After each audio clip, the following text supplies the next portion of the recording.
Hello, students. Welcome to Metacognitive Learning. Let's learn together. In this video, we are going to talk about the difference between metals and non-metals based on chemical properties. So, I have already uploaded a video on YouTube about the difference between metals and non-metals based on physical properties. Basically, they are lustrous, malleable, ductile for metals, and whereas non-metals they are not lustrous, and all these things.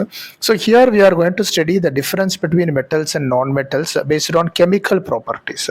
So you all know, right? Metals basically have extra free electrons available, so they are generally donating an electrons, so they are electropositive in nature, because electrons being a negative charge, when metals donating an electron, it is losing a negative charge, so it will basically become a positive ion, so it is basically electropositive in nature. Whereas on the other hand, the non-metals are basically accepting the electrons, so they are actually accepting the negative charge, so they are basically electronegative in nature. And you can see that metals are basically reducing agent and non-metals are basically oxidizing agent.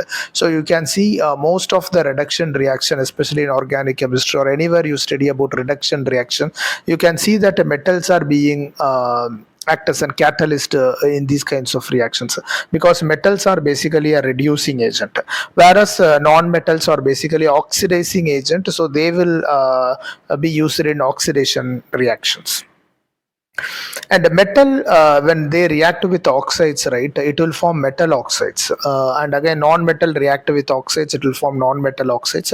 So metal oxides are basically basic in nature, and they form ionic bond.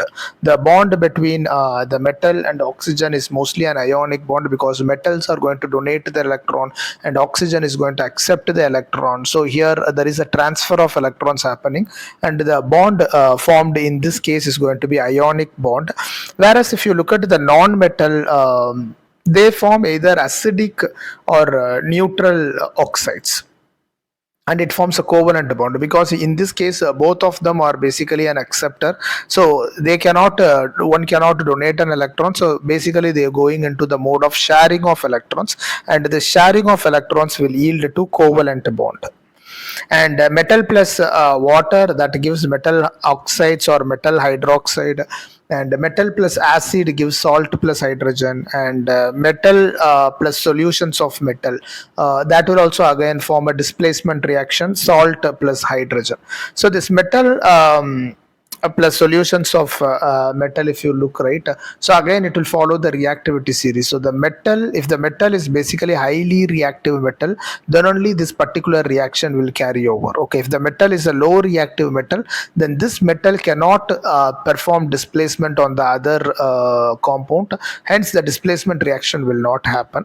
Whereas in case of non-metals, right, it does not react with water, it does not react with acid, it does not react with other metals as well, so hence it is no reaction. So this is basically a difference between metals and non-metals based on their chemical properties. Okay, yeah, thank you so much for watching this video. Please do like, share and subscribe. Thanks a lot.